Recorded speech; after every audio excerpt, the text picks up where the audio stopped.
함께하는 말씀 새생명교회 거룩승 목사입니다. 새벽에 대제사장들이 즉시 장로들과 서기관들 곧 온 공회와 더불어 의논하고 예수를 결박하여 끌고 가서 빌라도에게 넘겨주니 빌라도가 묻되 네가 유대인의 왕이냐? 예수께서 대답하여 이르시되 내 말이 옳도다. 하심에 대제사장들이 여러 가지로 고발하는지라 빌라도가 또 물어 이르되 아무 대답도 없느냐? 그들이 얼마나 많은 것으로 너를 고발하는가 보라. 예수께서 다시 아무 말씀으로도 대답하지 아니하시니 빌라도가 놀랍게 여기더라. 명절이 되면 백성들이 요구하는 대로 죄수 한 사람을 놓아주는 전례가 있더니 밀란을 꾸미고 그 밀란 중에 살인하고 체포된 자 중에 바라바라 하는 자가 있는지라. 무리가 나아가서 전례대로 하여 주기를 요구한데 빌라도가 대답하여 이르되 너희는 내가 유대인의 왕을 너희에게 놓아주기를 원하느냐? 하니 이는 그가 대제사장들이 시기로 예수를 넘겨준 줄 알미러라. 그러나 대제사장들이 무리를 충동하여 도리어 바라바를 놓아달라 하게 하니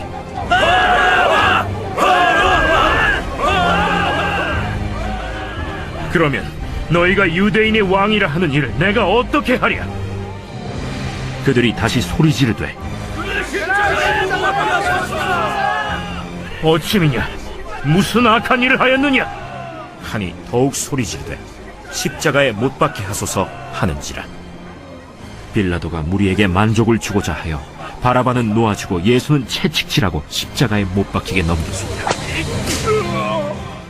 우리가 기도할 때 쓰는 이 벌레만도 못한 죄인이라는 표현은 그저 관용적 어구일 뿐 실제로 그렇게 생각하는 사람은 매우 적을 것입니다. 그러나 본문은 사람들이 고작 자신들의 시기심과 실망 때문에 예수님을 고난과 죽음으로 몰아넣었다고 전합니다. 말씀을 통해 벌레 같은 인간들을 위해 고귀한 생명을 주신 예수님의 사랑을 깨달아야 합니다. 예수님은 붙잡히시던 날 밤에 안나스와 가야바 그리고 사네드린이라고 하는 종교 지도자들의 공회 앞으로 끌려가셨습니다.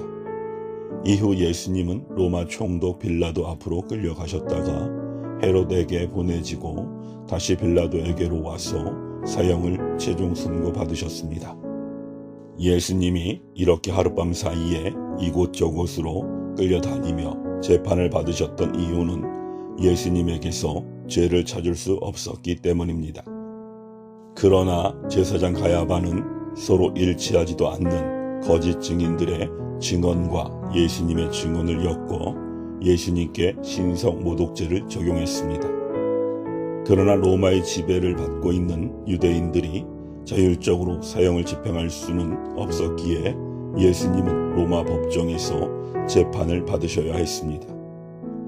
그리고 여기서 참소받아 민족을 미혹한 죄, 가이사에게 세금을 바치지 못하게 한 죄, 유대인의 왕이라는 반역죄가 더해졌습니다. 그러나 로마 총독 빌라도는 이 재판이 예수님의 죄의 여부를 가리기 위한 것이 아니라 단순히 대제사장들의 종교적 시기심에서 나온 악한 음모임을 잘 알고 있었습니다. 우리는 누구를 시기하는 마음은 누구나 갖고 있다고 대수롭지 않게 생각합니다. 그러나 우리는 원죄가 메시아를 시기하는 마음까지 갖게 했음을 깨닫고 죄의 파괴력과 위험성을 엄중하게 인지해야 합니다. 예수님을 시기한 대제사장들은 단순히 예수님을 범죄자로 만들고자 증언을 조작하는 일에서 멈추지 않았습니다. 유월절 명절에는 백성이 원하는 죄수 한 명을 석방해주는 전례가 있는데 빌라도가 무지한 예수님을 놓아주려 하자 대제사장들은 백성을 선동하기 시작했습니다. 백성은 예수님이 자신들을 로마의 압제에서 구원해줄 메시아라고 믿었습니다. 그런데 지금 힘없이 결박당해 재판받는 예수님을 보며 피가 끓어오르는 분노를 느꼈습니다. 선동 정치의 대가 나치의 내 입으로 불리던 요제프 게벨스는 분노와 증오는 대중을 열광시키는 가장 강력한 원동력이다라는 신념으로 독일 국민들을 선동해 유대인을 말살하는 악마로 만들었습니다. 이처럼 대제사장들의 선동에 유대 백성은 이성을 잃었습니다. 백성은 로마 사람들의 가택과 사무실 등의 방화를 일삼는 등 폭력을 서슴지 않았던 바라바를 연호했습니다. 자신들이 원하는 이스라엘의 독립을 예수님이 실현시켜 줄 수 없다고 판단하자 순식간에 분노와 증오를 품었고 무지한 예수님 대신 죄수 바라바를 풀어달라고 외쳤습니다. 백성의 기세에 눌린 빌라도는 결국 그들을 만족시키고자 바라바를 놓아주고 예수님을 십자가에 못 박히도록 넘겨줍니다. 세상의 공중 권세 잡은 자는 우리를 미혹해 만족을 취하라고 합니다. 그러나 성도는 세상의 선동에 휘둘리지 말고 진리의 길을 걸어가야 합니다. 벌레만도 못한 인간은 예수님이 받으셔야 할 영광의 자리를 탐합니다. 자기 만족을 위해 예수님을 다른 것으로 대체하기도 합니다. 고작 이런 인간을 위해 예수님은 당신의 귀한 생명을 주셨습니다.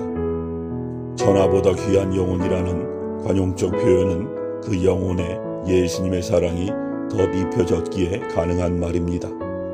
그 고귀한 사랑을 깨달아 주님을 더욱 사랑합시다. 아멘.